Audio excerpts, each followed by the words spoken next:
Assalamualaikum warahmatullahi wabarakatuh. Halo, saya Widianti Rahayu, tapi biasa dipanggil Widya. Saya adalah seorang mahasiswa. Di sini saya nggak sendirian nih, ada teman saya, Krisna. Halo, saya Krisna Yulianto, tapi biasa dipanggil Krisna. Saya juga sebagai seorang mahasiswa. Nah, ngomong-ngomong, saya punya quote nih, Wid. Apa tuh? Quote-nya yaitu, hal yang tersulit untuk dipahami di dunia ini itu bukanlah seorang wanita, tetapi pajak. Menarik sekali. Nah, seperti quote yang sudah dibilang oleh Krisna, bahwa pajak itu sangat sulit untuk dipahami, maka dari itu kami membuat video ini untuk berbagi informasi dan juga pengetahuan tentang pajak agar aku, kamu, kita semua, dan rakyat Indonesia dapat lebih memahami apa itu pajak. Di pajak itu ada yang namanya kredit pajak loh. Apa sih kredit pajak itu? Simak terus ya videonya.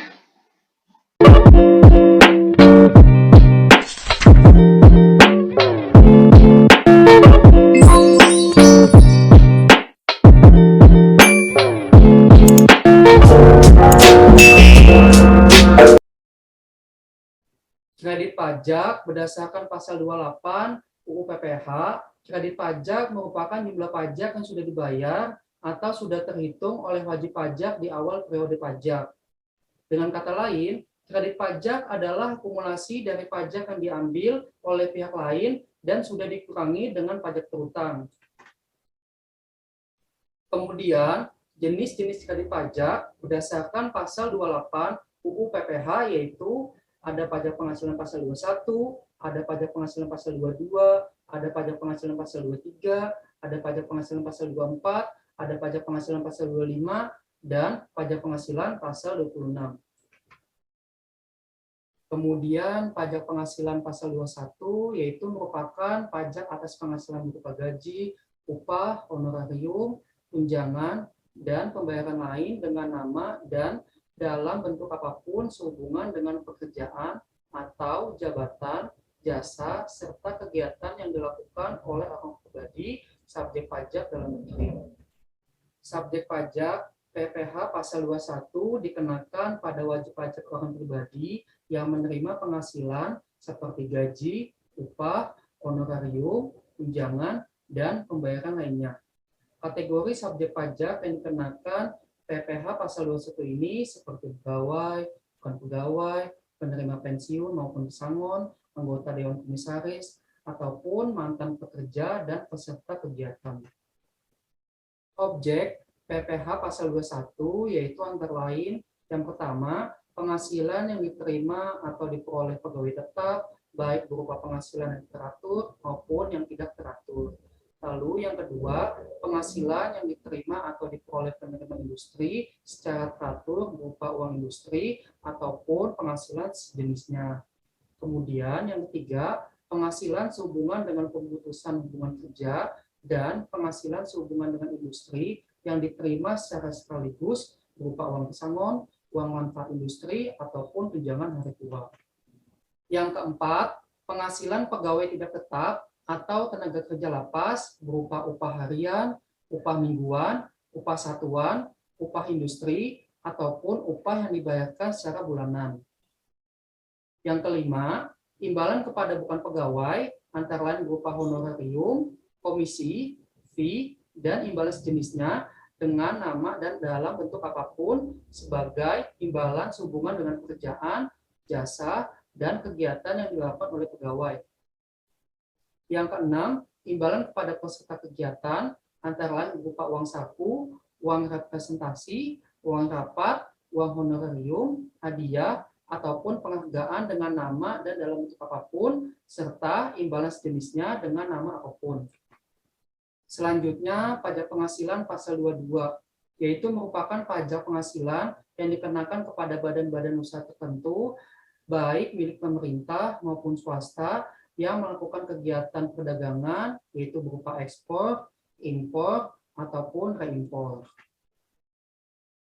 Subjek pajak untuk pajak penghasilan pasal 22 yaitu dikenakan pada wajib pajak badan-badan usaha tertentu, baik itu milik pemerintah maupun swasta, yang melakukan kegiatan perdagangan berupa ekspor, impor, ataupun reimpor. Kemudian objek pajak untuk pajak penghasilan pasal 22 yaitu antara lain yang pertama yaitu impor barang tertentu dan barang tertentu lainnya. Yang kedua ekspor komoditas tambang batu bara, mineral logam dan mineral bukan logam. Yang ketiga yaitu pembelian barang oleh bendaharawan pemerintah dan kuasa pengguna anggaran.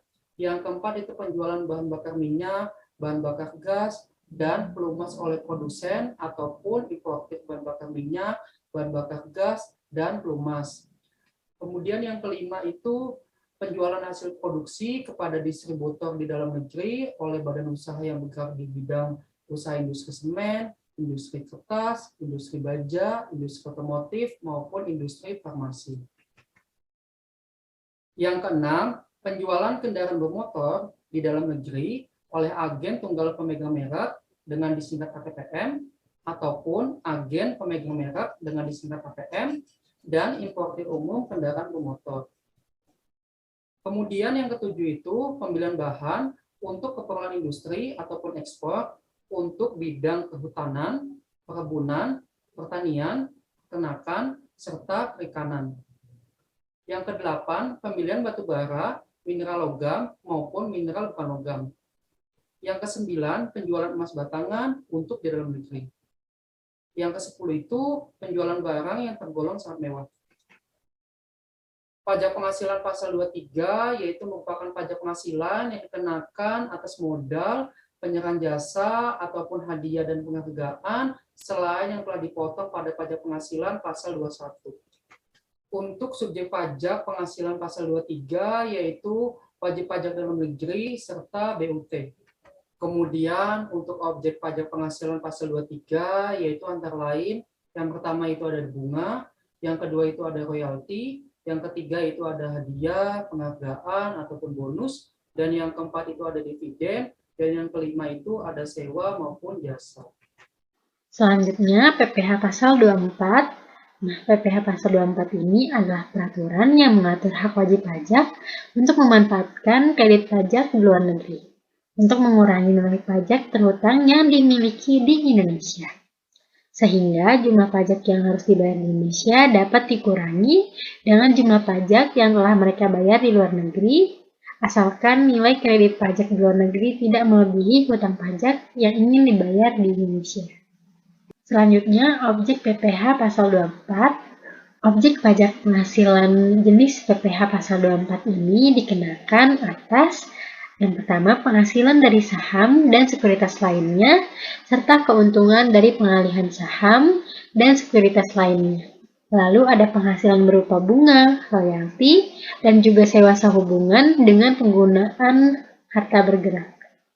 Lalu ada penghasilan berupa sewa sehubungan dengan penggunaan harta tak bergerak. Lalu ada penghasilan berupa imbalan yang sehubungan dengan jasa dan pekerjaan. Lalu ada penghasilan BUT. Selanjutnya, penghasilan dari pengalihan hak penambangan atau tanda turut serta dalam pembiayaan atau permodalan dalam perusahaan pertambangan. Selanjutnya, keuntungan karena pengalihan harta tetap dan keuntungan karena pengalihan harta yang menjadi bagian dari sebagian BUT. Untuk subjek yang dikenakan PPh pasal 24 ini, yaitu adalah wajib pajak yang memiliki sumber penghasilan sebagai objek pajak dari pasal 24 ini. Lalu ada PPh pasal 25, yaitu pajak yang dibayar secara angsuran setiap bulannya dalam tahun pajak berjalan dengan tujuan untuk meringankan beban wajib pajak karena mengingat pajak yang terutang ini harus dilunasi dalam waktu 1 tahun. Untuk objek pajak PPh pasal 25 ini, yaitu adalah suatu penghasilan yang diperoleh oleh kegiatan usaha yang dilakukan oleh wajib pajak. Sedangkan subjek yang dikenakan oleh PPh 25 ini adalah wajib pajak, baik itu orang pribadi maupun badan yang melakukan suatu kegiatan usaha seperti sebagai pedagang pengecer atau penyerahan jasa lainnya. Yang terakhir, ini ada PPh pasal 26, yaitu pajak penghasilan yang dikenakan atas penghasilan yang diterima wajib pajak luar negeri dari Indonesia selain BUT dari pemerintah, subjek pajak dalam negeri, penyelenggara kegiatan, dan juga perwakilan perusahaan luar negeri. Objek atau penghasilan yang dikenakan jenis PPh pasal 26 ini diantaranya yaitu dividen, lalu bunga termasuk premium, diskonto, dan imbalan, lalu ada royalti, sewa, dan penghasilan lain sehubungan dengan penggunaan harta, lalu ada imbalan sehubungan dengan jasa, pekerjaan, dan kegiatan, lalu ada imbalan dari penghargaan, lalu ada pensiun dan pembayaran berkala lainnya, serta premi swap dan transaksi lindung nilai lainnya, dan juga keuntungan karena pembebasan hutang. Subjek yang dikenakan PPh pasal 26 dikenakan pada dua kategori wajib pajak, yakni seorang individu atau perusahaan sebagai wajib pajak luar negeri yang melakukan pengoperasian usaha di Indonesia. Dia itu seorang individu yang tidak bertempat tinggal di Indonesia, lalu tinggal di Indonesia tidak lebih dari 183 hari dalam setahun atau 12 bulan, dan perusahaan yang tidak didirikan atau berada di Indonesia yang mengoperasikan usahanya melalui bentuk usaha tetap di Indonesia, dan wajib pajak yang memperoleh penghasilan dari Indonesia, yaitu seorang individu yang tidak bertempat tinggal di Indonesia, tapi dia tinggal di Indonesia tidak lebih dari 183 hari dalam setahun atau 12 bulan, yang dapat atau menerima serta memperoleh penghasilan dari Indonesia tidak melalui menjalankan usaha melalui suatu bentuk usaha tetap di Indonesia. Selanjutnya untuk contoh soal dari kredit pajak ini yaitu semisal PT Indojaya adalah perusahaan yang bergerak di bidang usaha perdagangan yang didirikan dan bertempat kedudukan di Yogyakarta. Penjualan barang dilakukan di Indonesia dan melalui beberapa cabang di luar negeri. Penghasilan dari kegiatan usahanya tersebut pada tahun 2018 adalah sebagai berikut. Yang pertama, itu terdapat kerugian penghasilan neto negatif dari penjualan barang di Indonesia yaitu sebesar 10 miliar. Kemudian yang kedua, terdapat penghasilan neto sebelum pajak dari penjualan barang melalui cabangnya di negara Y sebesar 75 miliar dengan asumsi tarif pajak di negara Y yaitu sebesar 30%. Kemudian yang ketiga, kerugian penghasilan neto negatif dari penjualan barang melalui cabangnya di negara Z sebesar 5 miliar dengan asumsi tarif pajak negara Z tersebut sebesar 20%. Kemudian yang ditanyakan itu berapa PPh pasal 24 yang dapat dikreditkan terhadap PPh terutang pada SPT tahunan PT Badan tahun 2018 untuk PT Indojaya.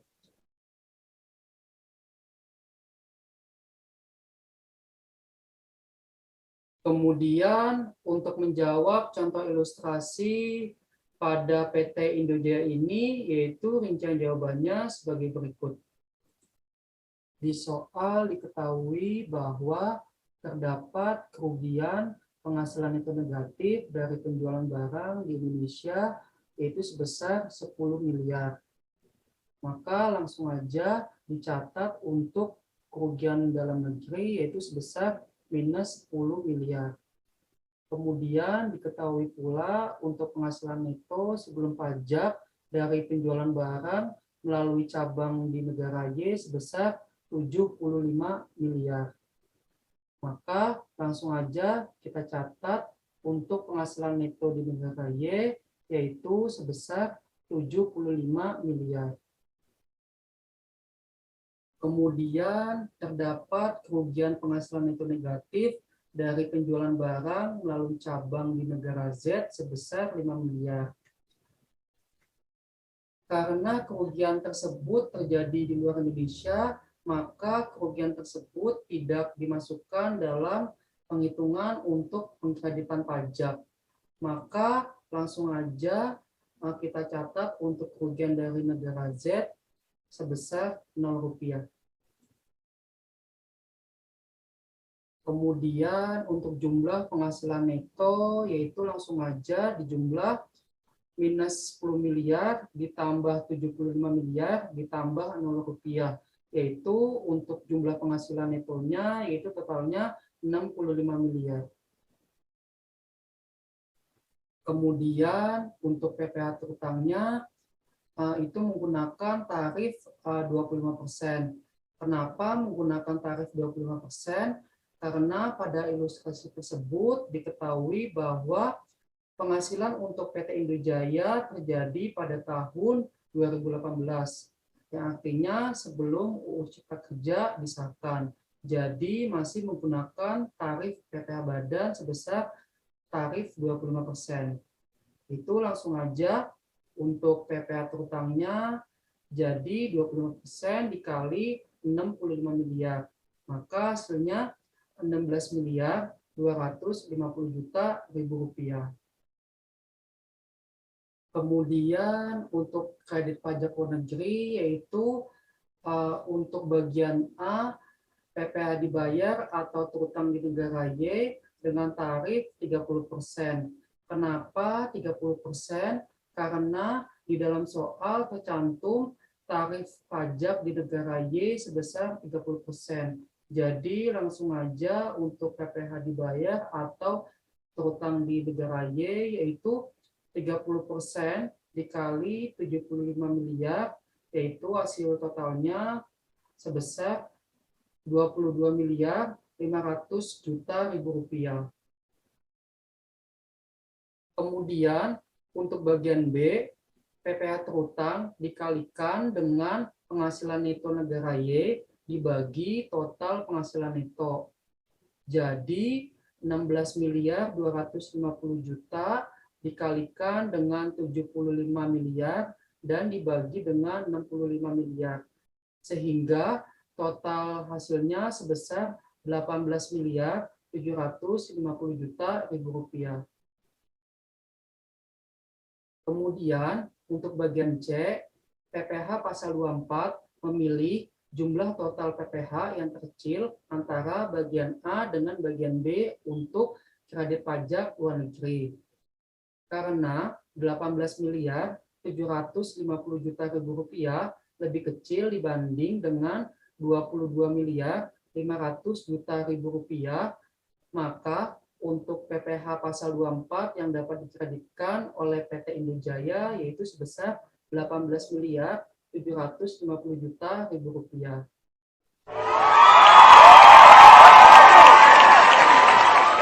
Nah, mengingat pentingnya pajak bagi pembangunan, sudah saatnya kita untuk memahami bahwa membayar pajak adalah bukti kecintaan kita bagi negeri, sekaligus sumbangsi kita bagi pembangunan. Bangga bayar pajak. Hari ini nggak bayar pajak, jalanan nggak bakal mulus, coy. Baik, saya Widianti Rahayu bersama rekan saya Krisna Yulianto. Terima kasih sudah menonton video ini. Semoga bermanfaat. Jangan lupa like, komen, Share, and subscribe. Wassalamualaikum warahmatullahi wabarakatuh.